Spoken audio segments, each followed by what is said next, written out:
I received a comment the other day. Isaiah Davis asks, lots of great advice. Thank you. I'd like to see a video of yours on your opinion of TikTok and how it has had an impact on society, good or bad. Most importantly, when will we get to see your fiance? Congratulations. Thank you again. And that's my fiance. First off, thank you for the question, Isaiah. And if any of you guys out there have a question for me, feel free to leave a comment below or message me and maybe I'll make a video about it. But back to Isaiah's question about TikTok and its impact on society. Is it good or is it bad? Now, I just want to say up front that I'm not going to be addressing any technical things, any sort of security issues related between the United States and China and whether or not TikTok is a national security threat. I'm not going to be talking about any of that kind of stuff. In this video, I just want to focus on the average person, the people part of it, how we use it every day, and whether or not that is good or bad. So first, we'll start with the good parts. Now, obviously, given how popular TikTok is and how many people use it, it's a great source of entertainment. Now, it's not my preferred social media app. I'm a little bit more partial to things like Instagram, but I've been on TikTok. I do have TikTok. I browse it every now and then, and I'll admit it's pretty addictive. It's pretty entertaining, although you do have to find the good stuff. So really, it's a form of entertainment. I don't think too much about it. If you like it, you like it. If you don't, you don't. Now, the second reason I really like TikTok is that it can be very educational. Me and my fiance have cooked many dishes that we found on Instagram or TikTok using this short form media. They condense like a cooking show that you would find on like the old TV shows, the Cooking Network. And what would typically take like 30 minutes is now condensed into 60 seconds. It really gives me just the essentials that I need. What are the ingredients? What are the steps? Boom. And it's very quick. It's very fast. And it works. Now, I know I said I wouldn't get too technical, and I don't think this is a technical reason for why TikTok is good, but it is based in technology, and that's the distribution of technology, the access to technology. Everybody has a camera in their pocket now, which means anybody can put stuff out there and anybody can get discovered. I've seen TikToks where people are painting murals, people are making handmade leather wallets, and the end result by itself might not be that entertaining or might not be something worth watching. But when you take the entire process of painting a mural or creating a handmade wallet and you condense that down into 30, 60 seconds, it becomes very entertaining for the average viewer, but it also teaches that craftsman, that person who has some sort of artistic outlet, that maybe there's a different way to take the artistic creation you're making, show it from a different point of view, and make it entertaining. Because if there's anything we've learned over the past 20 years, including cable TV and the internet, it's that people really like watching how things are made. And this brings me to my next point. A lot of these apps typically have some sort of time limit. Now, they're always increasing it, which I don't think is a good thing. But when you're limited to 30 seconds, when you're limited to 60 seconds, you have to pack in a lot of information into a small amount of time. Now, this works for the viewer because viewers are lazy and they don't want to watch a 30-minute video, but this works for the creator as well because now they have to be creative. Now they have to think, how can I condense all of this information down into 30 minutes? Because when you don't have a time limit, it's very easy to drag on. I myself am a victim of this. If there's no time limit, I'll go on for 30 minutes when really I could probably get my point across in 60 seconds. And this time limit could be very beneficial to some people in certain fields. Let's say you're an aspiring stand-up comic, but every night you go to your open mic and you have to do a whole 5 minutes. You're like, oh my God, TikTok could provide you an outlet not only to get discovered, but to also try and force something funny into a 30, 60-second time limit that will actually make you a better joke teller. Now, all of these things combined can lead to another big benefit of TikTok, and that's another income stream. You might start out just posting little recipes that you're making at home anyways. You figure, well, why don't I just record this? And then it turns into your full-time job. Or maybe you were somebody on Etsy who is making handmade products, and you were doing okay, but you just couldn't get that customer exposure you really wanted.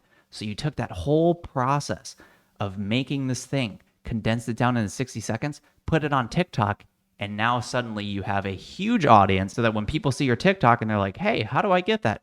You can say, go to my Etsy store, which I've had for, 10 years, but now I've gotten the eyeballs that allows me to drive traffic to my business that allows it to no longer be a side business, but maybe my primary source of income. Unfortunately, there is a dark side. Now, the good news about the bad news is that it only applies to a certain demographic. I would say like junior high, high school age kids. But the bad news is that it only applies to junior high and high school kids. Now, why is this bad? Well, when you're in school, you're kind of in this weird social artificial bubble. You go to this place, you're stuck there all day, and then you come home at the end of the day. You don't get to choose the people you're around. You don't even get to choose the school you go to. You just go, and you're stuck all day long until you turn 18. Of course, this can lead to issues like bullying.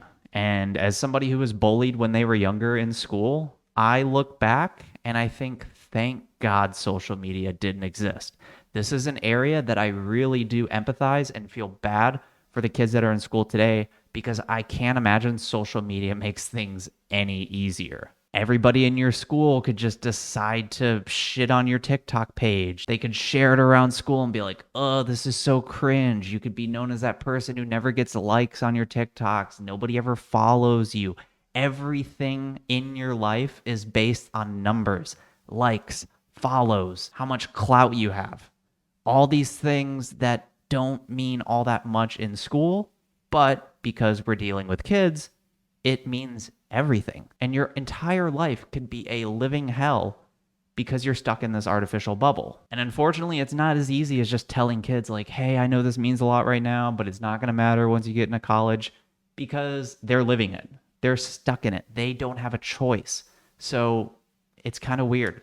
Like, I don't think we should get rid of TikTok just because of kids, but at the same time, I also feel pretty bad for them, and I'm not really sure what to do. The second issue here is kind of related to self-esteem. You know, the best parts of your life get put on Instagram, and the best parts of everybody's best life rises to the top. So you're kind of seeing these like unreal snippets from people's lives where, you know, they're in Mykonos one week, Monaco the next, like they're always traveling, and you're just sitting there thinking, I'm 23 too. Why don't I have this person's life? An example of this from my own life is me kind of always feeling like I'm not in the best shape, or I'm not as big as I should be, which sounds crazy, but it is there because I go to my gym, I'll get compliments on my physique, and then I go on Instagram and I'm just like, oh my God, I have so much work to do. Now, there is a small part of my brain that does that, and it's like, dude, you need to work harder. Look at all these guys. Look how much better they look than you. But then there's a more rational side of my brain that's like, they might be on PEDs, they might have 5 more years of training on me, you know, who knows? But the important thing here is to keep those thoughts in check. I'm not going to say I never have them. They're there. It's hard not to compare yourself to other people, but you also have to keep that in check. What if you knew that the people you're comparing yourself against on Instagram all the time are in the global 1%? I think you'd be a little bit easier on yourself, right? So just keep that in mind, because when people go on social media, they're not trying to look at an average artist or somebody who's okay at drawing. They want to see the best of the best. So it can be very easy while you're grinding every day, churning out drawings, you're practicing, you're doing the right thing, but then you go on social media and you're like, I'm trash. I'm not saying you're wrong for having that thought, but you need to take a minute to step back and assess how realistic that thought is. And of course, there's always the issue of addiction. Now, this would probably be one of the biggest concerns with something like TikTok, and I think it would apply to any sort of social media app, but it's also the one I'm kind of least concerned with, because people can get addicted to anything. TikTok is just one way people can get addicted to something. So I think the takeaway shouldn't be that we should get rid of TikTok because people might get addicted to it, but rather learn how to identify addictions. Learn how to identify that something is getting out of control in your own life. If you go on TikTok, you scroll for a little bit, you're like, okay, I'm done, I'm bored. That's okay. But if you're the type of person that goes on TikTok and then you look up and an hour and a half has passed, maybe you need to do something about it. And just real quick, if you're interested in like the medical perspective on issues like addiction, I would recommend Dr. Drew's After Hours podcast. It's one of my favorite podcasts right now. They don't only talk about addiction, but it comes up enough that it might be valuable to you if this is of concern to you. So there you have it. That's my take on TikTok, the good and the bad, and all the reasons on either side. Overall, I would say I don't have that much of an issue with TikTok. I think it's probably a net good, considering the amount of entertainment people get from it, considering all the informative, educational content you can get from it, and the creative outlet that it gives people. Obviously, there are some bads, and if you're the type of person who finds yourself getting a little addicted to these apps, then maybe take a step back. Set a limit in the app so that you can only use it for 30 minutes a day, whatever it is that you need to do. But any of the bad issues, if you're an adult, you should be able to control it. You should be able to manage it. And if you're a parent, good luck. And if you have any tips, leave a comment below. That's my opinion on TikTok, both the good and the bad.